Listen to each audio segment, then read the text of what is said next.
Hey, everybody, it's Mark Pattison. I'm back again with another great episode of Finding Your Summit, all about people overcoming adversity and finding their way. And before we get to this week's guest, the superstar, I want to remind everybody to go to my website, www.markpattisonnfl.com. I've got all kinds of stuff going on there. I've been out public speaking, which is a lot of fun for me to go do. I always enjoy getting in front of people and telling them about my Mount Everest expedition and my 7-summit quest. I'm now on to another set of mountains. I'll be in France and Switzerland this late summer, attacking the Matterhorn and Mount Blanc, which I'm really jacked up about. So continue to watch. You can see any of my different social channels. I'm asking anybody to subscribe to my YouTube channel, which again can be found at and on my website. Once I hit 1,000 subscribers, which I'm close to doing, then I can start forwarding all money to the philanthropy that I raise money for, Higher Ground. Very cool. We've had a campaign for a long time called Amelia's Everest. My daughter has epilepsy, and we are slowly helping people by bringing awareness and financial means to that great organization, Higher Ground, here in Sun Valley.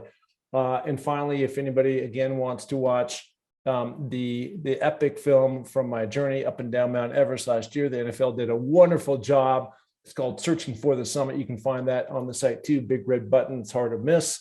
And you can check that out. It is up for an Emmy. So we'll see how that all plays out. Okay, let's get into today's great episode of Finding Your Summit. I've got Major Wright, a former NFL guy, a fellow brother of mine. He's on the pod. Major, how you doing? I'm amazing, Mark, man. Appreciate you having me on. And I like to tell you, bro, you're doing amazing things like this, that mount, that climb.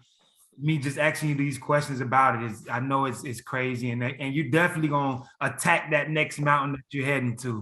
I'm going to get after that thing, man. It's just yeah, hey, listen, you were a safety. I think I was a wide receiver. I'm coming to hunt you down, right? It's awesome. Attack it, baby. You have to attack it. Okay, listen, you're I'm a West Coast guy, you're an East Coast guy. You grew up in the great state of Florida, the Sunshine State. I played there a number of different times. I was very fortunate to play in the Orange Bowl back in the day, my college days. We beat Oklahoma. It was very cool. But for you, where did the football bug hit you? And for everybody that's listening, we're going to start with the football end of it, because I think there's a foundational piece here that I want to get into. And then we're going to move on to this really cool stuff that you're doing in terms of giving back today, post-life after the NFL. So football, I grew up in Fort Lauderdale, Florida. I grew up in a small neighborhood called Lauderdale Manors. And football aspect started for me at the age of 7. Yep. One of my homeboys was just introducing me, hey, man, you should play football. And at that time, he was like a really good football player. He was like the neighborhood superstar. So everybody praised him, man. Everybody, man, that's going to be the next NFL star. So he was like, man, you definitely should try it. Like, go out and go try it. So I tried it, had my mom sign me up. And the first year just didn't go good at all. I was horrible. I think I played offensive lineman and I never started. So it started out kind of bumpy for me. And then I grew to go to a different park and started loving football the second year, my third year, fourth year, then ongoing. Then I went to St. Thomas Aquinas High School, where football really started getting turned up. Like it really it shows you how a college is ran. So my high school is similar to a college. So it kind of prepared me for college. Well, let's not lie, man. The great state of Florida is like Texas. It's like California. It's a hotbed of a lot of talent coming out of that state. Yeah, you listen. Every game you got to bring your A game, because you facing some great teams and some great teams with some amazing talent on there. So each and every week it brought the best out of you, knowing that, hey man, I got to compete against guys like Levante David. I got to compete against guys like Jerry, Judy, those guys. Like, you have to bring your A game when you're in Florida each and every day. So that's definitely I would definitely say that the state of Florida, I think we got the best talent. Well, listen, I'm from the great state of Washington, and it was a banner year that we had 8 guys go to the University of Washington on scholarship, and it's just football is great up there. It's amazing, but it's not Florida, and it's not California, and it's not Texas, and maybe even Alabama. But that is what it is, and everybody's on their own individual path. So you get recruited by all these different colleges. You're a safety. You're playing on the defense, as we talked about before. I was on the offensive side of the ball. But of all the colleges that you could have gone to, you seem to hit the bullseye in terms of the choice that you made and the success that you had and the coach and the system that you played under. Talk more about attending the University of Florida. Oh man, honestly, that was the best decision I've ever made, as a kid, going to the University of Florida. University of Florida was just coming off winning the national championship in 2006 against Ohio State. And my top 2 teams was Florida and Ohio State. So it was kind of hard, with those 2. But taking my first visit at University of Florida, like it was totally different. The energy, the atmosphere, man, how they treated me, it was so welcoming and everything just seemed right, When we got there, my family loved it. The coaches, they was all good and open arms. The players was like, hey, bro, we need you here. So being at Florida, being at Gainesville is 4 hours away from, where I'm from. It'll cost my family a lot cheaper to drive up to, Gainesville or instead of flying to, Ohio. Yeah. Then at the time, Reggie Nelson was leaving, and that kind of opened up a spot at safety. So it was like the perfect time to like, hey man, you know what? We can go in and we can definitely continue to win, because they just won a national championship before I got there. But now my class can come in and continue to add on to that greatness. So that kind of like helped make my decision as far as going there. Those things definitely contribute to making my decision of going to University of Florida. Love it. So your coach is Urban Meyer, and he's gone on. I know he recently flamed out at Jacksonville. It's not always transitional on your skill set from one to the other. Sometimes it works and sometimes it doesn't. But as a college coach, he was phenomenal. Ohio State, Utah State, I believe, in Florida. I went to the University of Washington back in the day when there was a guy named Don James. I've talked about this many times on the pod. Don James turned out to be a legend. I didn't know that at the time. None of us knew that he'd had this legendary Hall of Fame career. But so much of what he taught me, he wasn't like a big personality in the sense of he was a buddy player's coach. But what he was is a phenomenal mentor. I've talked about the pyramid of success many times. It's really had a huge impact on why I've been able to kind of copy and paste NFL, my business life at Sports Illustrated, and my mountain climbing around the world, in terms of taking those exact same strategies with that exact same discipline and repeating those things time and again. For Urban Meyer, for you, what was it about that coach? What is it about that coach that, at least at the college level, has really been an influence on your life about the way that he runs a very disciplined program? I think what separated, us as a team and the things that he was instilling was just, being infallible. Once we have a plan, let's stick to it and let's go with it, and let's lean on each other and hold each other accountable. Accountability was like, it was huge. So knowing that I have this job, this is my job. I have to make sure I do my job.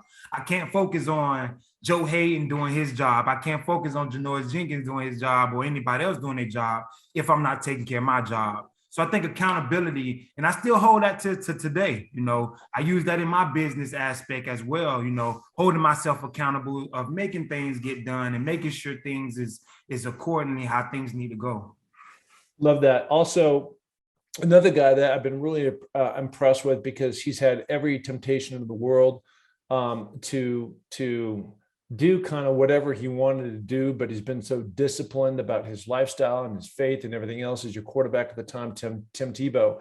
And what was it about Tim Tebow that really galvanized your team together? And again, going back to that word accountable, because, it just seems like whenever there's a great coach out there, there's somebody that is that leader on the team as a player. I'm watching this series with Tom Brady right now, in terms of, Bill Belichick is a great coach and everything, but it's really Tom Brady that's helping galvanize that. You saw that with Magic Johnson back in the day with Lakers. You saw that with Bird. You saw that with Michael Jordan. There's been countless examples. Walter Payton back in the day, right? So what was that about, or is that about Tim Tebow and his leadership ability that really also helped galvanize your team to create another national championship?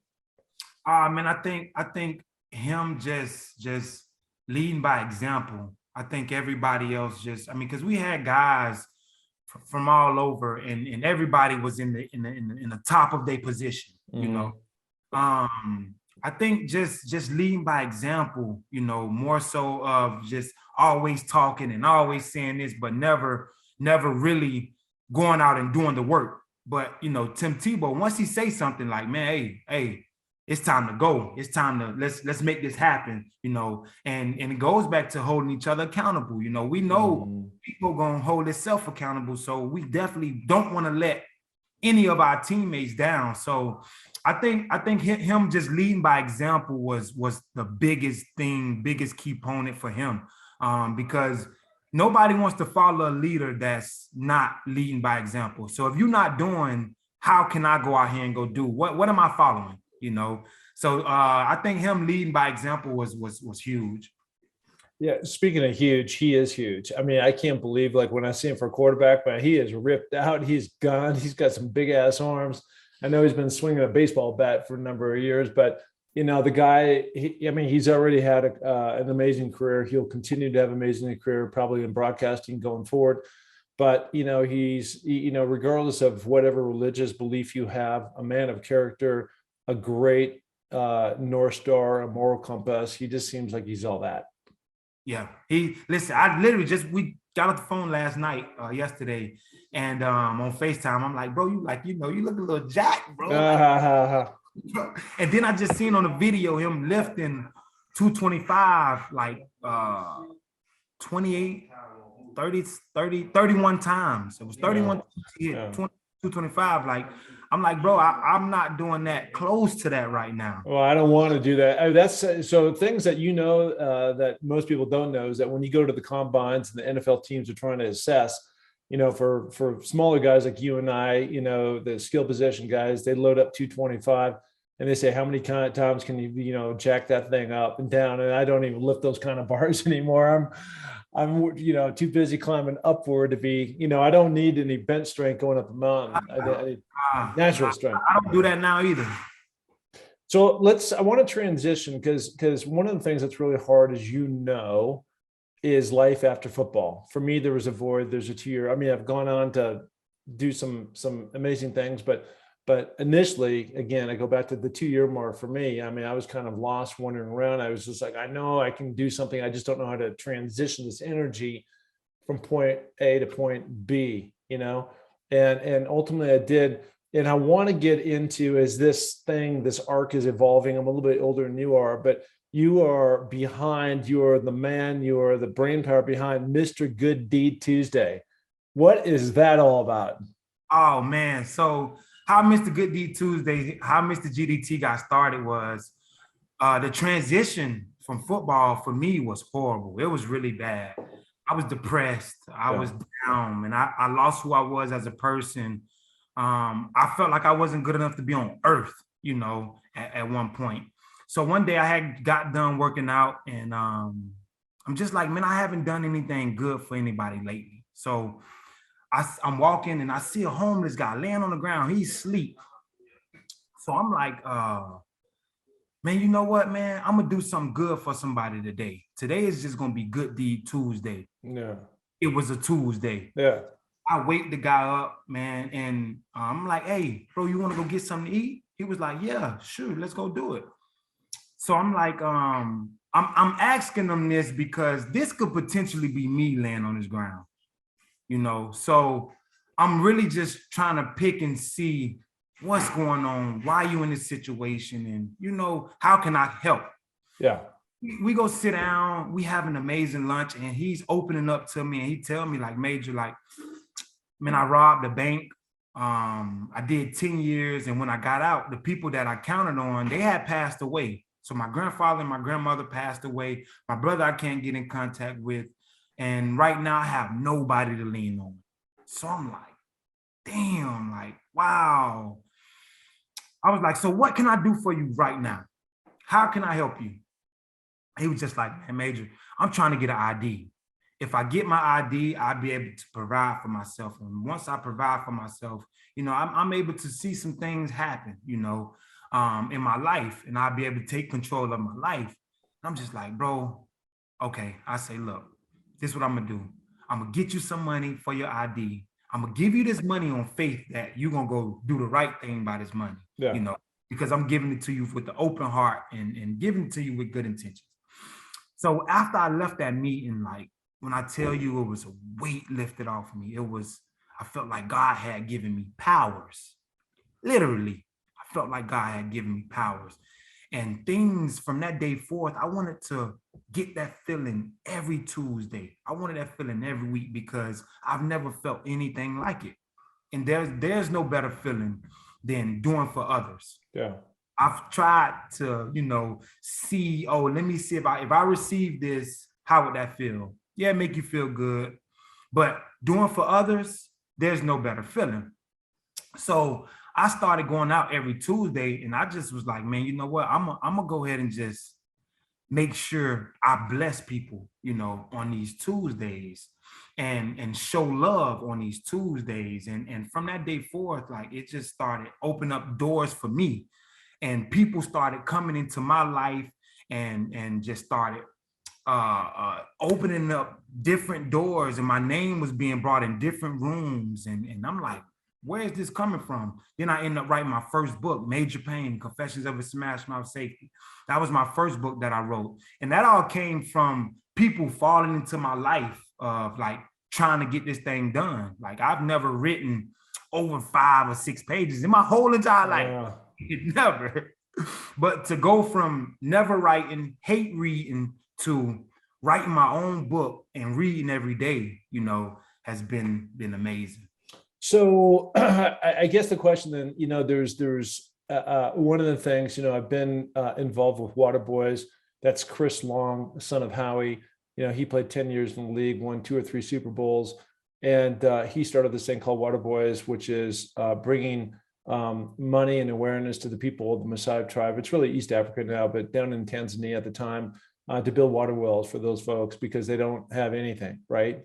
And so a bunch of us raised a bunch of money, and we went down to Tanzania, and we went out to the tribes, and we did all that. And then we climbed Kilimanjaro. That was my second time up and down that mountain, 19,333 feet to be exact. With a couple of other players too, and Chris and Nate Boyer. But the bottom line is that's that personal fulfillment of doing good, helping others, being in these different tribes, seeing these people live as they live. And then I've transitioned this over into helping my daughter and others through Higher Ground, which again is the organization here in Sun Valley. And I've raised over 150,000 there. But the net is that's great, and that's sending money, to these different organizations. But have you found a way, and maybe this is it with these books that you're writing, have you found a way to monetize your life? Just in terms of that day-to-day, like making sure, because you have to be whole first before you can help others, right? And how have you been able to do that? So like in my day-to-day, I've come up with the routine. Waking up, I work out. That's the first thing I do. I wake up. First I wake up and I tell God how much I'm thankful for everything He's given me, giving me life and all of this. Then I go work out. Yeah. Then I come home, and it's business. It's to my foundation. It's to my publishing company. So those things right now is what's keeping me going. It's keeping me going. It's keeping me working towards something bigger. And my foundation called The Right Way. And we're doing football camps with my foundation, and not just like, the traditional football camp, but my football camp going to be called Major Wright Good Deed Tuesday football camp, which it will end on a Tuesday. And like the last day, we're going to do a community event, right? Where we give back to the community. The park we're going to be going to is Lauderdale Lakes Park. And that's the park that I grew up playing at. And I want to be able to give back to the community, not just, the kids. Yeah, we're going to focus on the kids the first and second day. But the third day, we're going to give back to the community and make sure we're giving out gift bags. We're giving out different things. And not just that, we want to be able to give these parents the resources to help them in situations. Because I know how hard it was for my mom, to sacrifice things that she did sacrifice, and to provide for us. So we want to provide services for these people so that they can, make a living, So that's what I have going on right now in my foundation. Yeah, no, that's great. I mean, look, it's amazing what happens when you start giving. And I can tell you this, that, this mountain stuff that I've been doing around the world and seeing, literally, I've been on every continent, I've been around the globe, and being involved in these different charities and speaking to some different companies, like the gifts I've gotten back have far exceeded the amount of money I've had to spend to go do all these things, right? And they're non-monetary, but that's what life is all about. It's all about paying it forward. It's all about doing good deeds. It's all about trying to lift others up. And you got to start with yourself. You got to start with positivity. And I'm just like you from the standpoint of every single morning, my superpower is that when I wake up, just like you, I do the exact same flipping routine. I get up, I go down, I have a little fitness center in my basement that I created, and I'm on it every morning. And then in the afternoon, I'm back out again, running up and down these mountains. And that has been like the super fuel and the medicine for me to be able to think and get my brain going and get creative too on different ideas that I have around the corner. And I assume that would be the same thing with you. Like once you get up, you give God praise, you go down, you start throwing weights around, all of a sudden you start thinking like, how can I get better? What else can I do? Yeah. And it's honestly, for me, it's therapy, and then get myself into a routine of doing something. And that's what kind of like put me in deeper depression when I was going through it, battling it, because I didn't have a routine. So once I got done with football is a routine. Like you wake up, you go to that, facility, you got meetings, practice, after that meetings, workout, whatever. So when I got done, I just stopped all my routines. Hey, shut it all down. And that's what kind of kept driving me deeper and deeper in depression, because now I was doing something for so long, and just to stop, like you can't just stop. You can't, So for me, like it's therapy. I love it. I get to get that push. And sometimes I'm fighting and pushing and knowing that like I'm giving it all I got.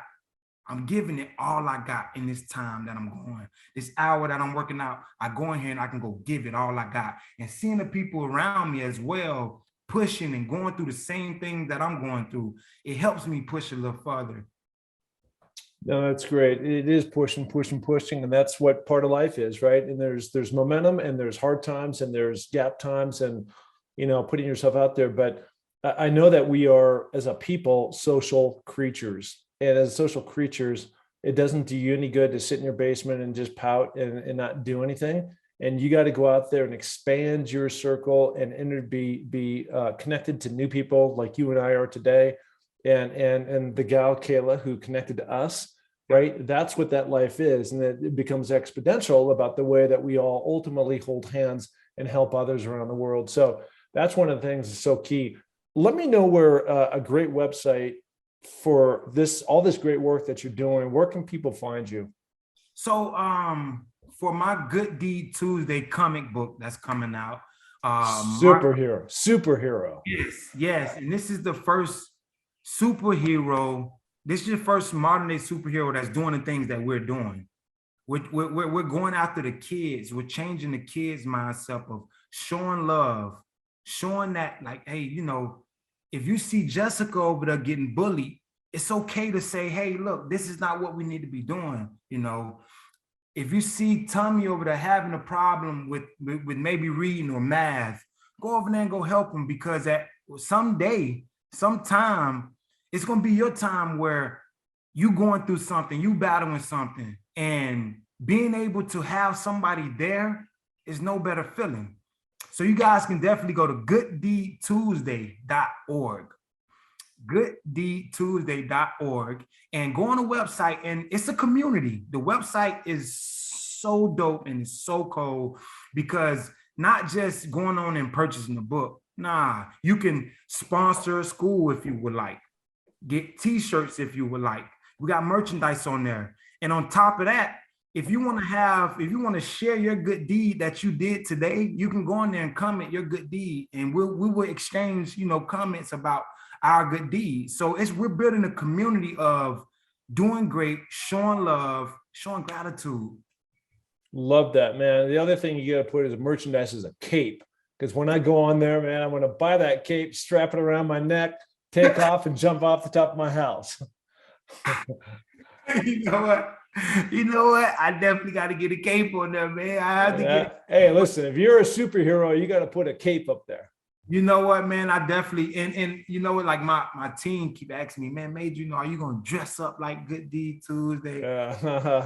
You gonna really get into Good Deed Tuesday? Like, are you gonna really become this character? And I'm like, man, I'm gonna do whatever it takes to be able to spread this word. We gotta actually a Good Deed Tuesday reading coming up with the elementary, and it's gonna be so fun, so dope to be able to spread love to these kids and just to get them to interact and hear the message. Yeah, no, I love that. I love that. All right, buddy. Listen, so appreciate you coming on. You've been a joy, and it's always fun talking to another baller who's been through it like I've been, and just continued success on your end, and you know, giving back and paying it forward and helping all these people out there. They need it. We need it. The world needs more people like you. So thank you so much. And thank you, Mark, appreciate you for having me, taking the time out of your day, you know, to interview me. You know, I know you got mountains to climb, but, you know, I appreciate you. Continue to be great and continue to ball. Right on, right on. All right, there he is, the one, the only Major Wright. Thank you.